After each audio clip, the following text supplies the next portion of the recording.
Good morning class. कल हमने यहाँ तक कर लिया था कि एनर्जी निकाल ली थी हमने।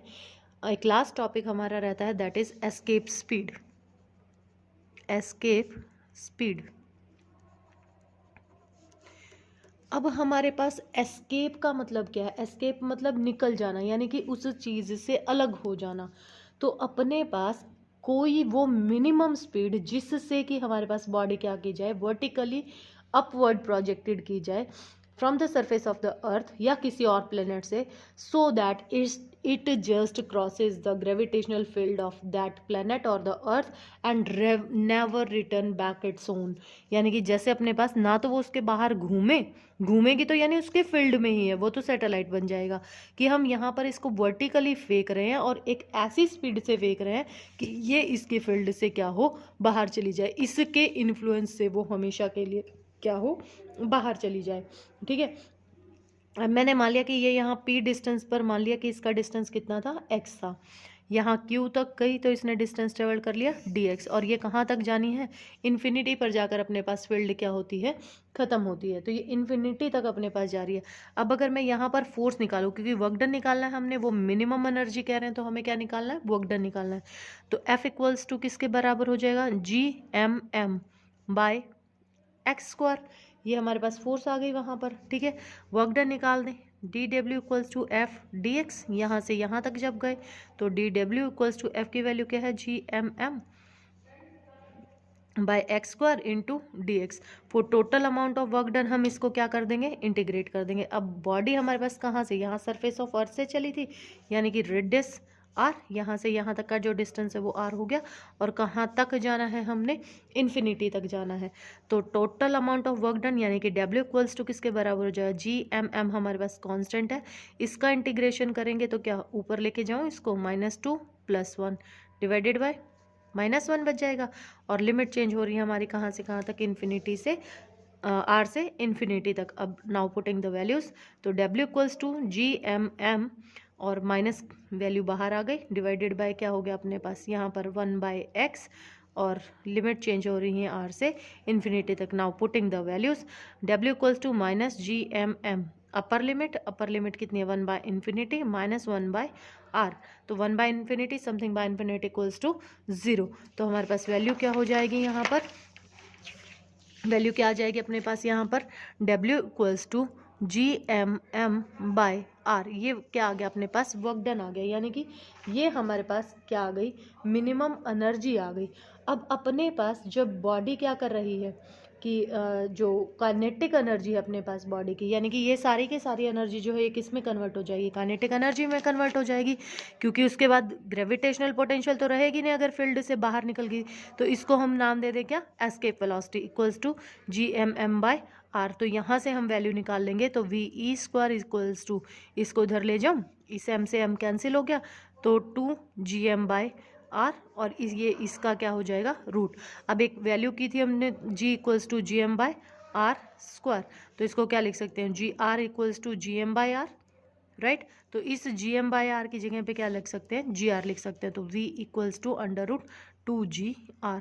तो ये हमारे पास क्या बन गई, एस्केप वेलोसिटी बन गई। ठीक है, और एस्केप वेलोसिटी हमारे पास यानी कि दैट मीन्स कभी भी डिपेंड नहीं करती है किसके ऊपर, मास ऑफ द बॉडी के ऊपर। ठीक है, तो ये हमारे पास क्या आ गई है, एस्केप वेलोसिटी आ गई है। अगर अब मैं यहाँ पर देखो ये सारी चीज़ें कांस्टेंट हैं, यहाँ से वैल्यू निकालूँ तो अगर अर्थ के लिए अगर हम बात कर रहे हैं तो 2, और ये वैल्यू हो गई जी की वैल्यू 9.8, और रेडियस हो गई अपने पास 6.4 × 10⁻⁶। तो अगर इसको कैलकुलेट करते हैं then it comes out to be 11.2 km/s। तो ये वैल्यू आ जाएगी अपने पास किसकी, एस्केप स्पीड की, यानी कि मिनिमम इतनी वेलोसिटी के साथ हमें क्या करना पड़ेगा, बॉडी को एस्केप करना, बॉडी को फेंकना पड़ेगा कि वो ग्रेविटेशनल फील्ड से क्या चली जाए, बाहर चली जाए। ठीक है, अब मान लीजिए कि अगर हम अब यहाँ पर ये कहें कि हमारे पास जब बॉडी ग्रेविटेशनल फील्ड से बाहर चली गई है तो वो किसी वेलोसिटी किससे चल रही है, V' से चल रही है, तो हमारे पास क्या एनर्जी होगी। अब जब फील्ड में थी हमारे पास तो किसके बराबर थी, V², kinetic energy plus potential था यहाँ पर अपने पास Gmm/r। ठीक है। अब ये किस में कन्वर्ट हो गई, खाली काइनेटिक में, जिससे वो निकलने के बाद चल रही है अपने पास। और प्लस में ग्रेविटेशनल कितना हो गया, 0। अब यहाँ वैल्यूज पुट कर सकते हैं हम, तो v dash square equals to V square यहाँ पर, ठीक है, और माइनस वी ई स्क्वायर। अब ये मैंने कहाँ से वैल्यू रखी, क्योंकि अपने पास वी ई की जगह पे मैं क्या रख सकती हूँ, जो वैल्यू थी अपने पास 2gm/r थी अपने पास अंडर रूट, ठीक है। तो यहाँ से आप क्या रख सकते हैं, इसकी जगह पर वैल्यूज पुट कर सकते हैं। यहाँ से देखो इसकी जगह पे क्या आ गया था, वी डैश वी स्क्वायर, ठीक है, और इसको इधर m कॉमन लेके m कैंसिल हो जाएगा अपने पास, और यहाँ पर क्या बच गया, -2gm/r बच गया। तो इसकी जगह पर मैंने इसको स्क्वायर करेंगे तो वी ई स्क्वायर वैल्यू ये पुट की है मैंने यहाँ पर, ठीक है। तो वी डैश की वैल्यू क्या आ जाएगी अपने पास, under root v square minus v e square. तो ये वैल्यू हो जाएगी अपने पास, जिस वेलोसिटी से वो एस्केप होने के बाद क्या करेगी, चलेगी। अब नेक्स्ट जो कंडीशन है अपने पास, दैट इज कॉल्ड वेटलेसनेस।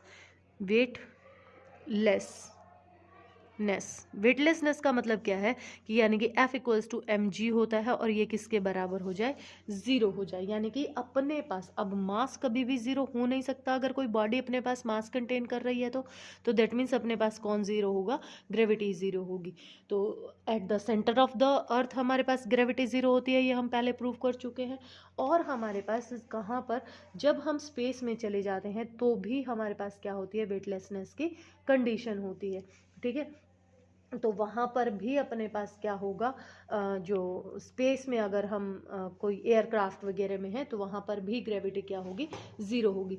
तो जैसे ये जो एस्ट्रोनॉट्स वगैरह होते हैं ये हमेशा वेटलेसनेस की कंडीशन में रहते हैं, तो इनका जो ईटिंग है, ड्रिंकिंग है, या और कोई जो डेली लाइफ के काम है, वो कोई भी काम इनका क्या नहीं हो पाता, इजीली नहीं हो पाता। ये जो नॉर्मल से सारे काम हैं ये बहुत ज़्यादा डिफ़िकल्ट होते हैं, और ये क्राफ्ट में कहीं ना कहीं पर क्या करते रहते हैं, मतलब उड़ते रहते हैं। तो पानी ग्लास में डालकर नहीं पी सकते हैं, और स्पेस वॉकिंग जो है उसमें भी वो ऐसे उड़ते रहते हैं, पुश होते रहते हैं, कभी फ्लोर से टकरा जाते हैं, कभी सीलिंग से टकरा जाते हैं। तो ऐसे बहुत सारी चीज़ें होती हैं इनके साथ। और अगर कोई बहुत ज़्यादा टाइम तक स्पेस क्राफ्ट में रह करके आता है तो उसको वो चलना भूल जाता है। जैसे पैरों में सूनापन सा आ जाता है ना कई बार, तो हम चल नहीं पाते हैं, तो ऐसे ही उनको वो चलना भूल जाते हैं। तो उनको इसके लिए स्पेशल ट्रेनिंग दी जाती है यहाँ पर भी, और ऐसे ही उनको आने के बाद भी स्पेशल ट्रीटमेंट दिए जाते हैं, जिसकी वजह से वो वापस अपने नॉर्मल लाइफ में आ पाते हैं। तो ये जो कंडीशन होती है जहाँ पर जी की वैल्यू 0 हो जाती है, that condition is called weightlessness. तो इसके साथ अपने पास ये हमारी 6th यूनिट आज ख़त्म होती है, और अगर इसमें आपको कोई प्रॉब्लम है तो वो आप पूछ सकते हैं। और साथ में अब इसके बाद 7th यूनिट थोड़ा बड़ी है, तो मैं 7th स्किप करके पहले 8th करवाऊंगी, तो मैं थर्मोडायनेमिक्स करवाऊंगी, और 8th के बाद 9th करेंगे, और फिर उसके बाद 7th करेंगे, फिर 10th करेंगे। तो इस ऑर्डर में हम करेंगे। अगर आपको कोई प्रॉब्लम है तो आप मुझसे पूछ सकते हैं।